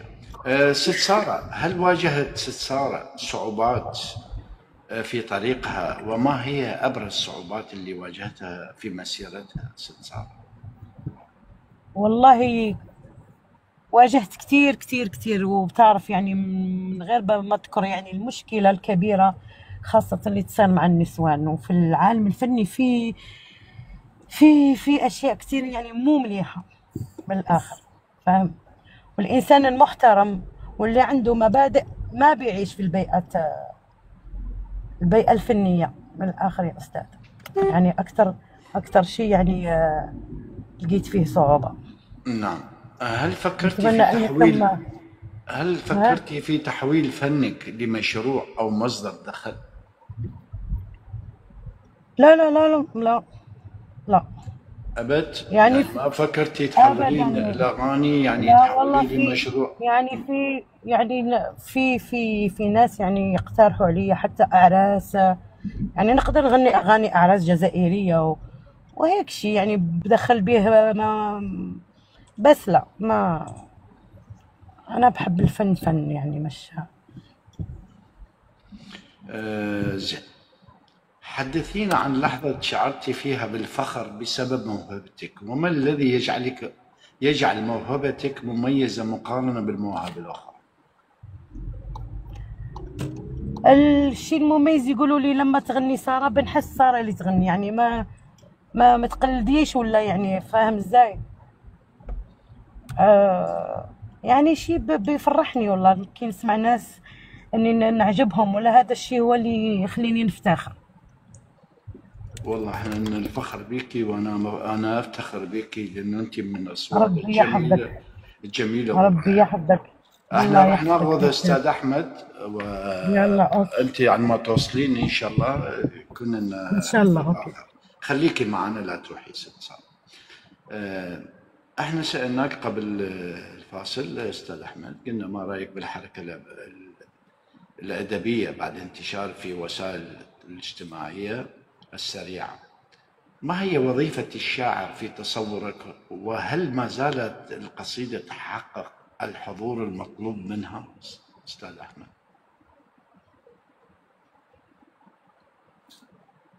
احنا بنتمنى ان القصيدة تحقق المرجو منها والمطلوب منها هي، بس احنا بنمشي على الطريق السليم. الناس النهاردة بدأ ذوقها يختلف، وبدأت تفهم ان الحاجة الكويسة هي اللي بتفضل، وان السقفه والطبله ساعه وتروح. نعم. فالنهارده القصيده نتمنى بس انا متاكد ان احنا ماشيين على الطريق السليم. الذوق بيتغير للرخر لما تلاقي الناس مشيره فيديوهات، بتلاقي بيشيروا فيديوهات شعر جميل جدا جدا جدا واغاني محترمه جدا جدا جدا. محدش بيشير الاغاني اللي هي الهابطه دي غير فئه معينه، فئه بسيطه، اللي هم الفئه اللي هم بيدخلوا يشوفوها فعلا علشان عايزينها. اما الفئه اللي بتخش تشوفها من باب الفضول او من حب الاستطلاع، دول مزاجهم حاجه تانية خالص، مزاجهم راقي. والناس لسه موجوده، والذوق الراقي موجود، وان شاء الله بامر الله تحقق القصيده وتحقق الاغنيه برضو الهادفه مجالها، وتحقق المرجو منها ان شاء الله. اذا اي سؤال انا سالوا به احراج من حقكم ما تجاوبون عليه طبعا. استاذ احمد، من حقك تقول اي حاجه. اشكرك. هل من هناك من الذائقه قروا قصائدك وسألوا على المنبر مثلا على منصات التيك توك او الفيسبوك او على المناظر وأقروا من قصائد أحمد؟ هل هناك أشخاص أو ذائقة شعر أخذوا قصيدة منا قالوا لك أستاذ أحمد نقدر ناخذ هذه القصيدة ونقرأها على المنبر؟ كتير جدا طلبوا مني قصايد وأديتها لهم وقلت لهم أنتم مسموح لكم، بس هو اللي أنا طالبه بس إن يتحط اسمي على القصيدة مش أكتر. ناس كتير أخذوها وأصحاب أصوات جميلة جدا وقالوا كلماتي، وانا كنت فخور جدا ومبسوط بيهم، لان الشاعر انت فاهم ان بيبقى اهم شيء عنده المردود او الصدى. لما حد يقول لك انا عايز القصيده دي اقولها بصوتي، اذا هو مقتنع بيها ومقتنع باللي انت بتقدمه، وده شيء يسعدك. هل انت مع او ضد بانه الشاعر بعض الشعراء يكتبون كلمات جميله بس ما يقدرون يوصلون الشعر، يعني ما عندهم هذاك الإلقاء؟ فيه شخصيات بتقدر تكتب كلام حلو قوي بس ما بتقدرش تلقيه وتوصله، بتديه لناس معينه تلقيه، واخد بال حضرتك؟ ما عندهمش فن الإلقاء، عنده الكلام وعنده المحسنات البديعيه وعنده الصور الجماليه، لكن ما عندوش فن الإلقاء. الإلقاء ده لوحده فن، فبيضطر ان هو يديها لاخويا صادق، يديها ليا، يديها لفلانه، يديها لفلان، عشان تقدر تظهر الجمال بتاعها. أنا بصراحة جت لي هذه الحالات، أكو ناس عندهم أمراض في اللوزتين وقالوا أستاذ صادق شوف لنا من الذائقة الفلانية وتتحدث لنا معه، يقولون قصائد وأنا أدفع لهم كذا مبلغ يعني ولكي القصيدة مالتي توصل. زين، ما هو تأثير الترجمة على الشعر العمودي من حيث اللفظ على المعنى والإجمالي؟ لا انا ضد جدا الترجمه، لان الترجمه بتضيع المعنى. اللغه العربيه اسهل لغه واصعب لغه، وهي اللغه الوحيده اللي بتقدر توصل المعلومه وبتقدر توصل الكلمه بمعناها الواحد. اما انا لما ترجم 50 كلمه واحده على انها 10 كلمات او 5 كلمات، عمرها ما هتوصل المعنى المطلوب. بس انا ضد الترجمه في نعم، احنا نحترم رايك. هي بتضيع ايه؟ بتضيع المعنى بتضيع الابداع القصيده. نعم، بس هناك بعض القصائد ترجمت لبعض الشعراء وفي بعض المناطق. نعم، هل تعتقد ان هل اللي تلقاها فهمها بالمعنى العربي او فهمها زي العربي ما فهمها؟ طبعا اللي يعرف الانجليزي ما راح يفهمها، واللي يعرف انجليزي ما راح يفهم عربي، يعني العكس هو الصحيح. أكيد. نعم صحيح. هل تعتقد خلينا نسمع قصيده وناقش السؤال. تفضل. اوكي. اهداء يدل ضربه. يزداد شوقي ان مررت بخاطري واجود إن بخلت عيونك فانعمي. يزداد شوقي إن مررت بخاطري وأجود إن بخلت عيونك فانعمي. وتهيم في عينيك كل صبابتي وأذوب من وهج المشاعر فاعلمي. وأغار جدا من جموح تخيلي، لا شيء عندي غير أنك مغنمي. الله أسأل أن يعين جوانحي، أنت الحياة تدب في مصرى دمي. الله أسأل أن يعين جوانحي، أنت الحياة تدب في مصرى دمي. يا قاتلي ويا من يسرك لوعتي، يا قاتلي يا من يسرك لوعتي. إن مت بالأشواق لا تترحمي، إن مت بالأشواق لا تترحمي. الله عليك. أنا أقول لك اصنع طوق نجاحاتك بنفسك، ولا تيأس مهما صعبت الأمور، حتى لا يختلف أو يخنقك في يوم ما. التفاؤل يمنحك هدوء الأعصاب في أصعب الأوقات. نرجع لسؤالنا أخي وحبيبي وزميلي أحمد.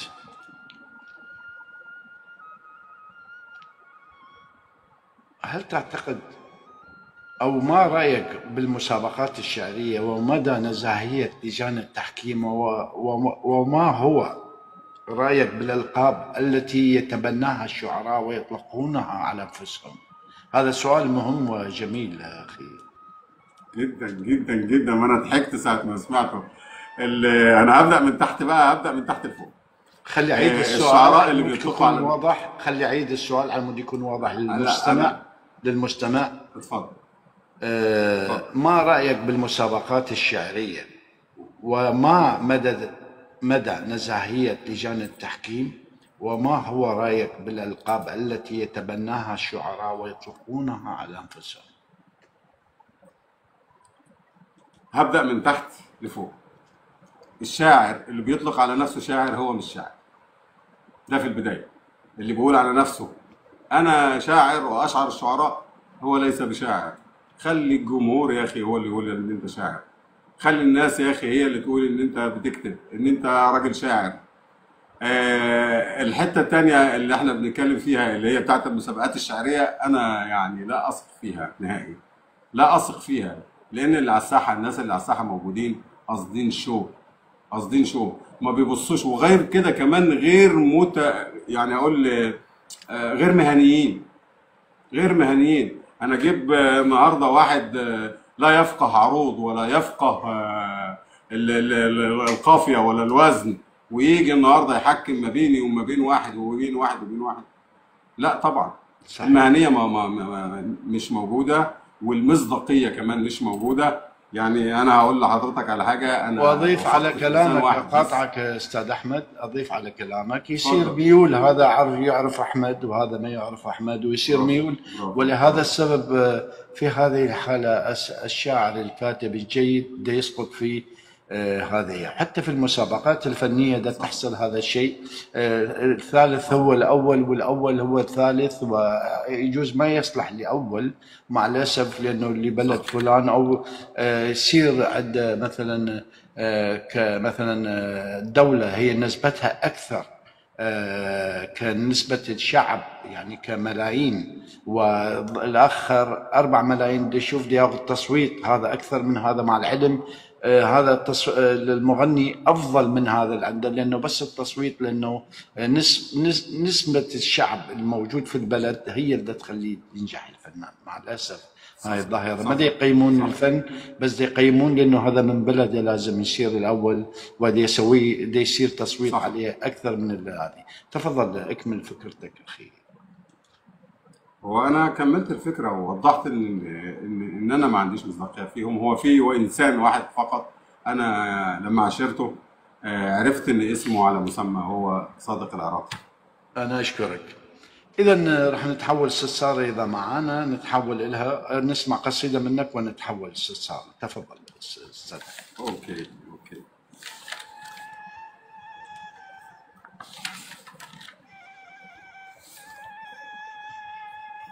كل سيحصد ما زرع، كل سيحصد ما زرع، لا تأمنن لذي جدع. الود كان مؤصلا والآن أصبح مصطنع. عرج فما ود الكذوب إذا رغبت بمرتجع.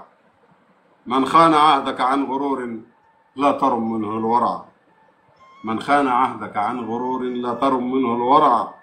لن ينفعنك طيب خلق صاب من رام الخدع، صوب من رام الخدع، لن ينفعنك طيب خلق صوب من رام الخدع، من بات يغدر عن جحود ناكر مهما جرى، من بات يغدر عن جحود ناكر مهما جرى. شكرا. أحاول دائما أن أركز على أحسان اليوم، لا ندم الأمس ولا قلق الغد، لولا الأمل في الغد لما عاش المظلوم حتى اليوم. الله عليك، جميل جميل جميل. شو صار معنا؟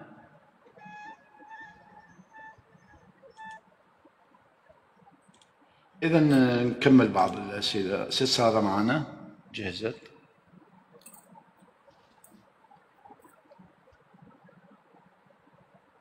تحياتي مرة أخرى لك ست سارة، نورتي. ست سارة، ست سارة معي؟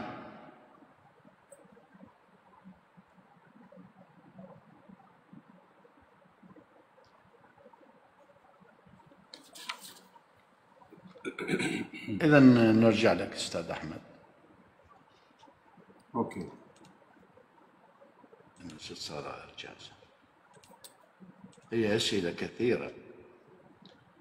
تحدثنا عن التحكيم وما شابه التحكيم، يعني أنت بقصدك بأنه الجمهور هو يعطي اللقب للشاعر، مثل سفير الشعراء، سفير، مو كل إنسان يجي يسمي نفسه بهذا الاسم، صح؟ من ترى من الشعراء في عصرنا يستحق لقب شاعر، وما هي صفات الشاعر الفذ وهمس منك في أذن الشاعر على همس منك في أذن الشعراء على كثرتهم؟ اللي انا بشوف ان هم شعراء حقيقيين، هم طبعا في ناس كتير جدا جدا جدا، ولكن هاني البريدي من مصر شاعر محترم جدا، سامي ابو طابيه من الجزائر، بسام عبد الوهاب سوري، استاذ محمد مشلوف من الجزائر، محمود زعيتر انا قلت قبل كده من العراق.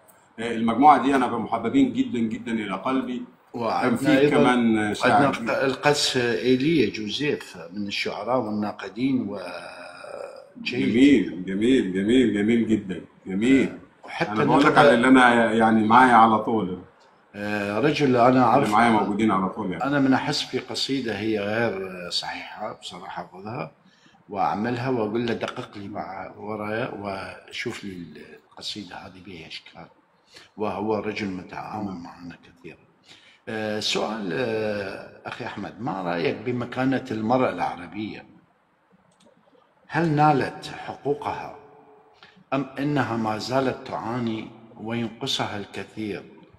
وهل اثبتت نفسها كشاعره ام انه ما زلنا ضمن مصطلح ادبي ذكوري وادب نسائي؟ شنو رايك بهذا الشيء؟ او لا، انا لا اعترف بحاجه اسمها ادب نسائي وادب ذكوري. الادب هو الادب والابداع هو الابداع. النهارده ما تنساش يا اخي الغالي ان الخنساء كانت اشهر شعراء العرب، وانا لما ذكرت في الشعراء النهارده ذكرت ذكور وذكرت الاستاذه ساميه ابو طابيه، فده موجود وده موجود. والست النهارده مقامها بمقام كبير جدا، وما فيش حد يختلف في الابداع على ابداع الانثى ولا ابداع الرجل. انا ما بصنفهمش وما بحبش التصنيف في الحاجات دي بالذات، لان الابداع هو الابداع. يعني لا فرق بين الرجل والامراه في الابداع الادبي؟ لا لا لا لا، في الابداع ما فيش فرق. هناك نساء يتفوقن على الرجال في الابداع. نعم، ولهذا السبب اكثرهن حاليا رؤساء جمهوريه ويقودون بلاد. نعم. نسمع منك شيء استاذ احمد. يبقى نسمع عاميه.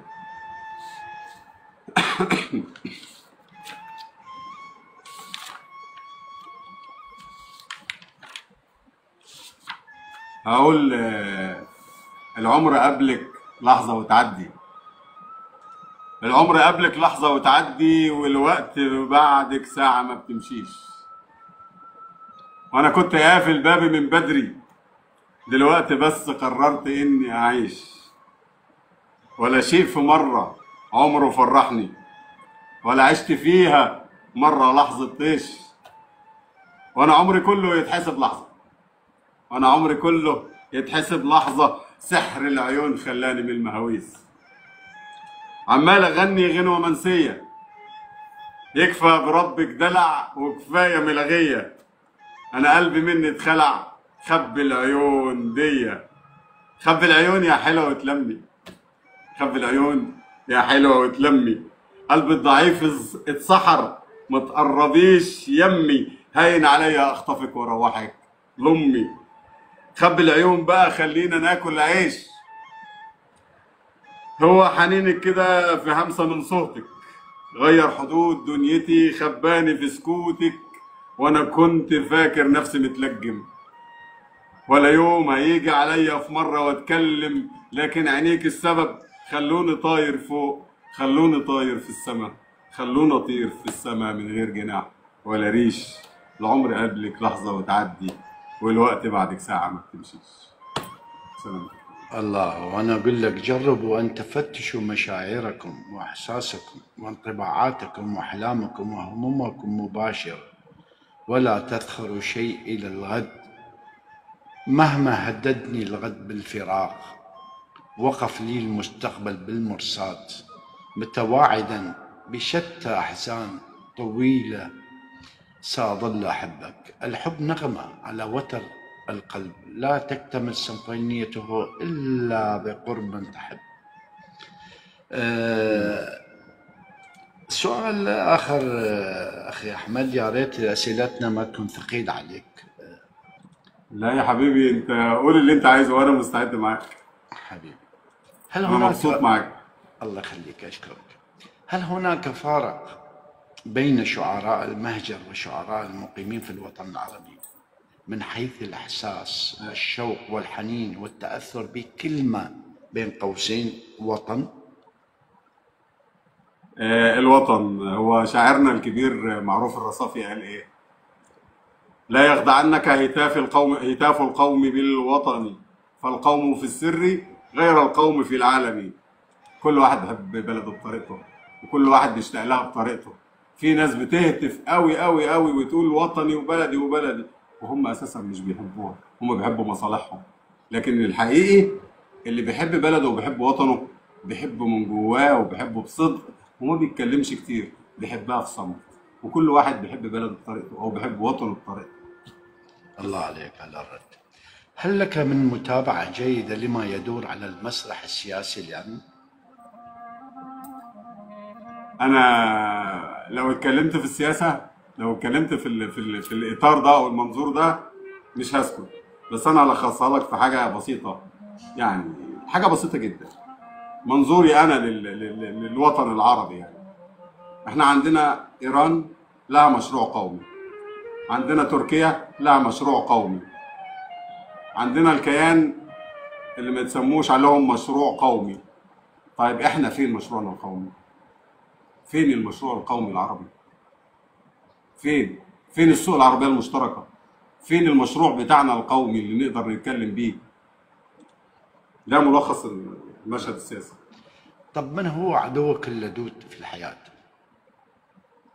الخيانة والنرجسية، أو ممكن تغير الأسامي، النرجسية والخيانة. نعم. ماذا يمثل لك رأي النقد؟ النقد تاج على رأس القصيدة. نعم. وعلى رأس الشاعر كمان. تعليق قرأته على أحد أعمالك ولن تنساه. تعليق حلو قوي. كنت مرة كتبت قصيدة، فحد دخل أحدهم وقال لي إيه؟ يا بختها اللي تحب شاعر. فكتبت قلت يا مرة اللي تحب شاعر. يا مرة اللي تحب شاعر. ده كان التعليق يعني. بس أخي أحمد، عمل قمت به بكتابته وتود لو يحذف من سجل أعمالك، ما هو العمل؟ يعني كتبت شيء عمري ما كتبت شيء. عمري ما كتبت شيء وحذفته، لاني لا اكتب الا ما اؤمن به. وعندي حاجه نصيحه للاخوات الشعراء اللي هم لسه على بدايه الطريق، بقول لهم انا لما بيجيني بيت شعر بيقومني من النوم بسيبه للصبح، لو قوي هيكمل معايا، لو مش قوي بنساه. عمري ما حذفت حاجه ولا احب احذف حاجه من حاجاتي. ما هي مصادر الابداع لديك؟ لا تجاملني. مصادر ايه؟ ما هي يعني مصادر الابداع عندك او لديك؟ انا ما اقدرش اقول على نفسي مبدع. الاول انا ما اقدرش اقول على نفسي مبدع، اللي يقول عليا الناس هي اللي تقدر تقول الراجل ده مبدع ولا الراجل ده مش مبدع، الراجل ده بيكتب ولا الراجل ده مش بيكتب. انا مصادر عندي، اما مصادري انا يعني اللي انا بتمنى انها توصل بيا للابداع، يعني انا بتمنى اوصل للابداع، مش بقول ان انا مبدع، لا، اللي يقول مبدع الناس. المصادر طبعا الموهبه من ربنا، واللي في طريق زراعي كده حلو كده عندي كده، في شجره وخضره وميه، بقعد افتكر حبيبتي واقعد اتكلم معاها، واخد بالك، واقعد اكتب شعر بقى واكتب حاجات حلوه كده. فده عندي مصادر الابداع. احلى شيء. ما الافلام التي تتبعها باستمرار؟ كنت زمان اتابع الافلام الاجنبي قوي، كنت اتابع الافلام الاجنبي وكنت دايما متابعها. دلوقتي ما عادش في وقت ان انا اتابع اي حاجه، بس احب الافلام التاريخيه جدا جدا جدا، وكمان المسلسلات التاريخيه. يعني انا فضلت اسمع الزير سالم، خلصتها كلها في 3 ايام، خلصت او 4 ايام بالظبط، 40 حلقه خلصتهم في 3 ايام او 4 ايام. الزير سالم قصه جميله جدا جدا جدا، وبتتكلم عن حرب البسوس، اطول حرب في التاريخ. ما شاء الله عليك. سريع. من هم اصدقائك المقربين اليك داخل الحقل الادبي؟ صادق العراقي. حبيبي اشكرك. استاذ صادق، استاذ شريف، الاستاذ مصطفى، الاستاذ بسام، الاستاذ هاني، الاستاذه ساميه، وطبعا ملهمتي وهي يعني السند والدعم ليا خطيبتي. بحييها برضه من برك هنا.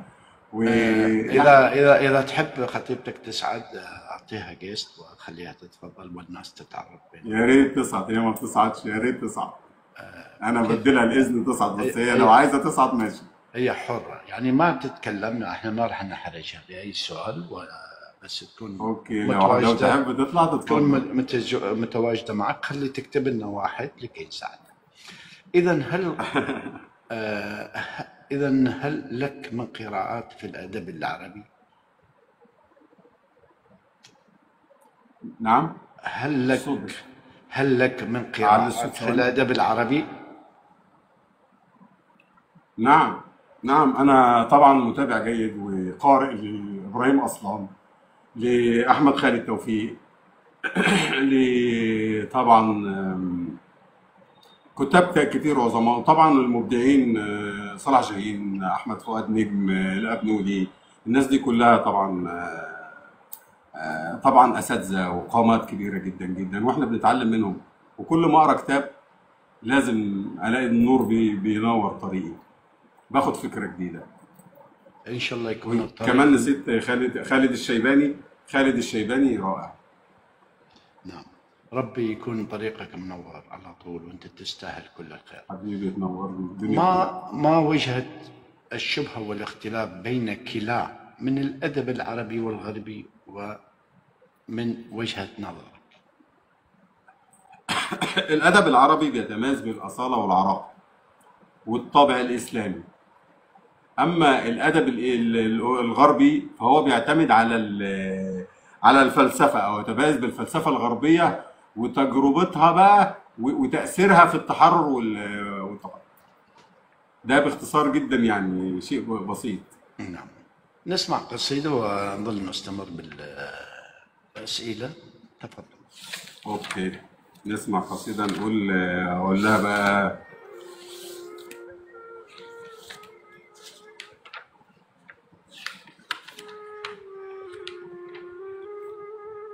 منعت الشوق عن كل الصبايا. أي والله، منعت الشوق عن كل الصبايا، وأنت النبض مني في حشايا. صبرت ولم أكن يوما صبورا، أنا والصبر قد صرنا ضحايا. وجرح النفس مرهون بقرب، أيا حلمي وحبي بل منايا. متى ترضين عن حبي وعني، أما للوصل أن يشفي الحنايا. عتاب القلب لا يبري جروحا، وهجر الإلف يدنيني المنايا. أهيم بطرفك المفتون ليلا، وعند الفجر تشقيني الرذايا. يحدثني ويوقد جمر شوقي، وما أبقى اشتياقك ببقايا، وما أبقى اشتياقك ببقايا. الله يا روعتك يا جميل. يعني هيك الحب خلاك تشعر أكثر مما كنت عليه سابقا. نعم نعم نعم. لا أنا الفترة دي عندي غزارة في الإنتاج. يعني الدم حامي مثل ما يقولون بالصيف. ربي يخليها لي. متى يتوقف الشاعر المصري أحمد شتى عن الكتابة؟ حينما أموت. حشاك من الموت. حينما أموت يتوقف قلمي عن الكتابة. بعد العمر كله يا رب إن شاء الله. يا رب. تسلم يا أخويا، تسلم يا غالي. هل ترى اختلافات تذكر بين الأدب عند الرجل وما يسمى بالأدب النسائي؟ لا طبعا، أنا مش معترف بإن فيه، أنا مش معترف إن فيه أدب نسائي وأدب رجالي. هو الأدب والإبداع واحد، وأنا ذكرتها باستفاضة. يعني أنا قلت إن الخنساء كانت أشهر شعراء العرب، أو أشعر شعراء العرب. هل لديك قصائد كتبتها تعبر أو وردت بمثل أصبحت المرأة ملعونة عند كل النساء؟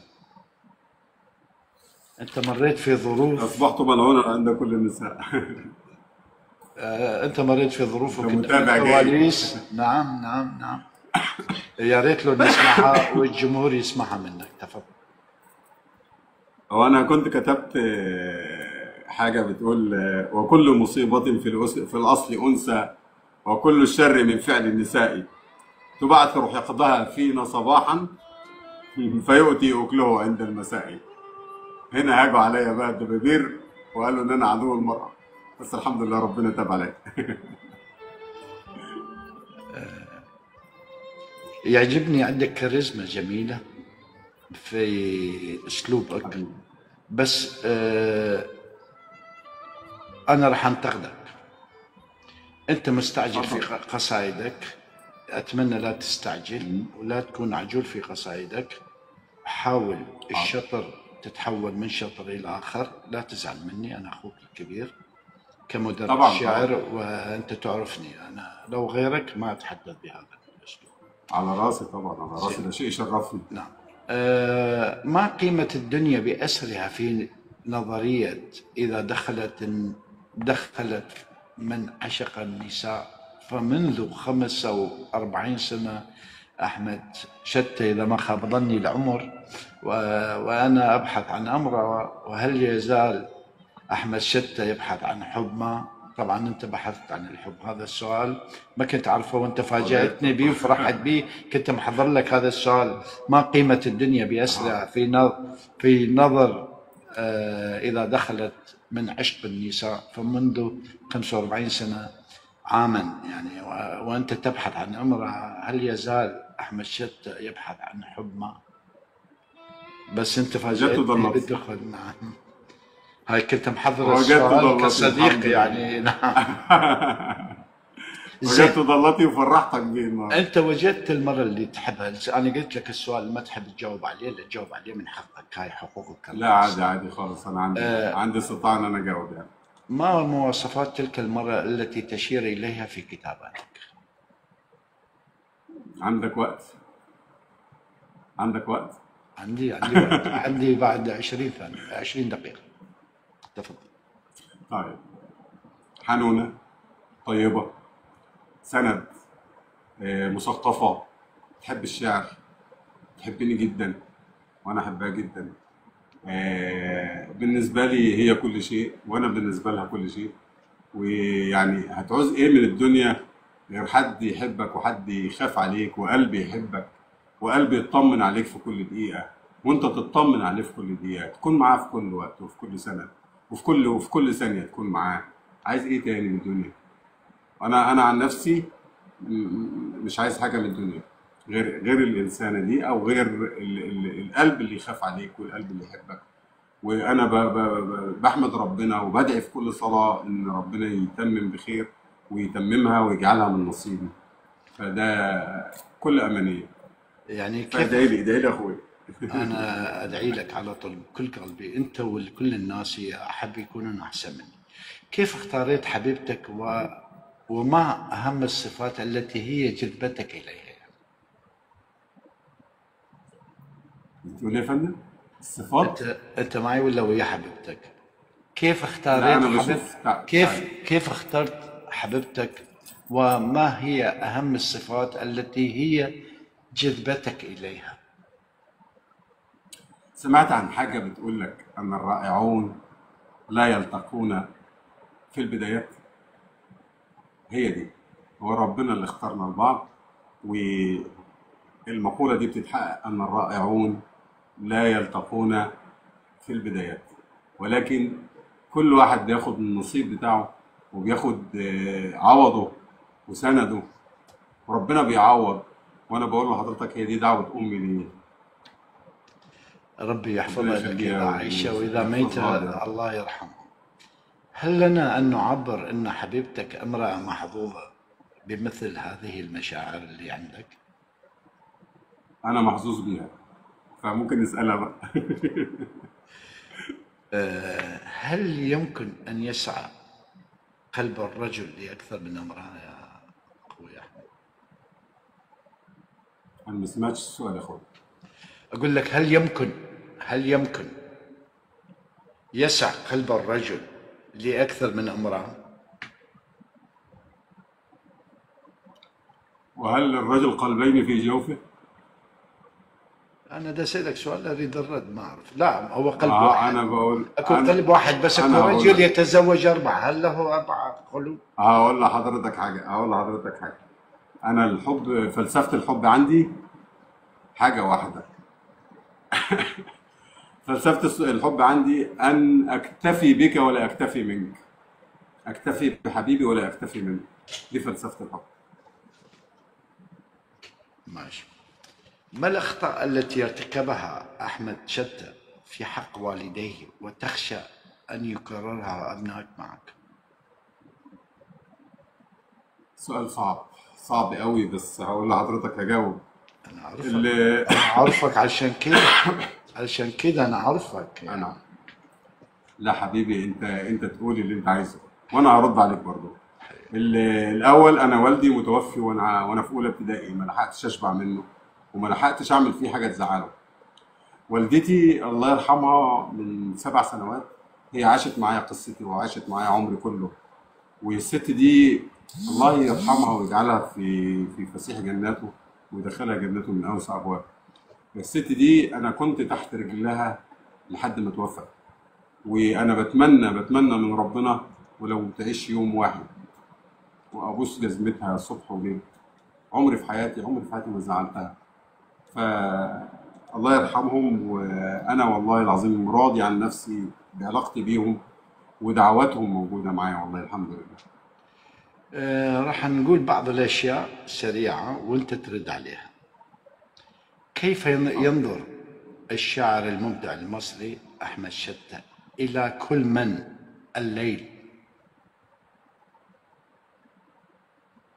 الليل؟ نعم. الليل مطرف بالحنين، الليل مطرف بالحنين، من الليل. الوقت. يا ليل كم أنت أناني، طويل على من ينام، قصير على من ينام، طويل على من يعاني.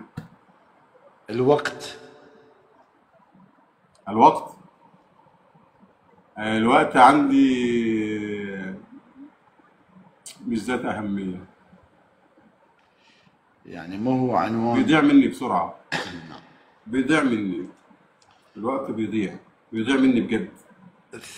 الثروة لا تمثل لي أي شيء. القلم. كل شيء. مملكتي. الضوضاء. الضوضاء. عدو الأول. الخيانة. عدو الثاني. الانترنت. على قد ما هو حلو، على قد ما هو بوظ عقول ناس كتير. على قد ما أفاد ناس كتير، على قد ما بوظ عقول ناس كتير. حبيبي نعمة ونقمة. نسمع منك قصيدة. حاضر.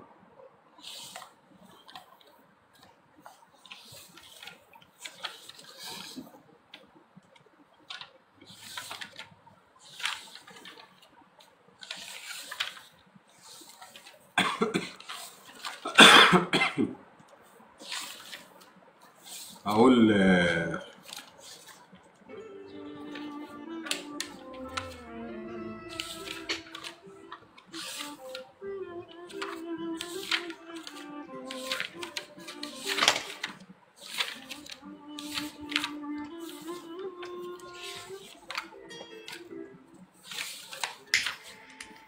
شد الرحال إلى عيونك مرغم، وهي الظلوم بطبعها لا ترحم. شد الرحال إلى عيونك مرغم، وهي الظلوم بطبعها لا ترحم. كل الذي يلقاك يفتن طرفه، فالصخر فيك لمغرم ومتيم. جل الذي مزج الجمال بقسوة، فعل يهودي وسمت مسلم. جل الذي مزج الجمال بقسوة، فعل يهودي وسمت مسلم. أنثى ومن وحي الجمال الخيال جمالها، جعلت جوارحنا تهيم وتغرم. قد كنت أهلا للقتال فخلتني، قد كنت أهلا للقتال فخلتني، مهما استبد بي الهوى لا أهزم. كم من محب يا بات يشكو ضره، عينان أجرمتا وقلب معدم. أرفق بحالك يا فتى عش ساليا، إن السلو من الصبابة أسلم. أرفق بحالك يا فتى عش ساليا، إن السلو من الصبابة أسلم. الله عليك، الله عليك. وأخيرا في الختام راح نقول شيء، نسألك وتعطينا قصيدة وأنا أختم البرنامج. وأخيرا في الختام، كيف كان شعورك بعد هذا الحوار وكلمة توجهها لمنصة راديو موركيف والإعلامي صادق العراقي في هذه منصة راديو موركيف؟ الأستاذ صادق العراقي أخي وحبيبي الغالي، أينما كنت سأكون معك، فأنا أحبك وأقسم أني بحبك، وأنت من أطيب ومن أرقى الشخصيات اللي أنا عرفتها في حياتي. وأنا بقول البرنامج بتاعك ده النهارده وراديو موركيف، أنا سعيد جدا بيكم ومبسوط جدا جدا جدا جدا إن أنا كنت معاكم، وشرف ليا وشرف لأي حد إنه يكون في البرنامج ده ومع الإنسان الصادق ده. وشيء لجمهورك، ماذا تقول لهم لكل من يستمع لك؟ أقول لجمهوري بحبكم كتير، وأنا أتمنى إن أنتوا تنتقدوني، وأي حاجة شايفينها خطأ في كتاباتي أو في أسلوبي أو في كده، ما تترددوش لحظة واحدة إن أنتوا تنتقدوني وتقولوا لي صلح من ده وصلح من ده، وأنا هكون أسعد الناس، لأن أنا يعني جمهوري من الناس الراقية جدا جدا جدا، والناس المحبة والمتذوقة للشعر بجد.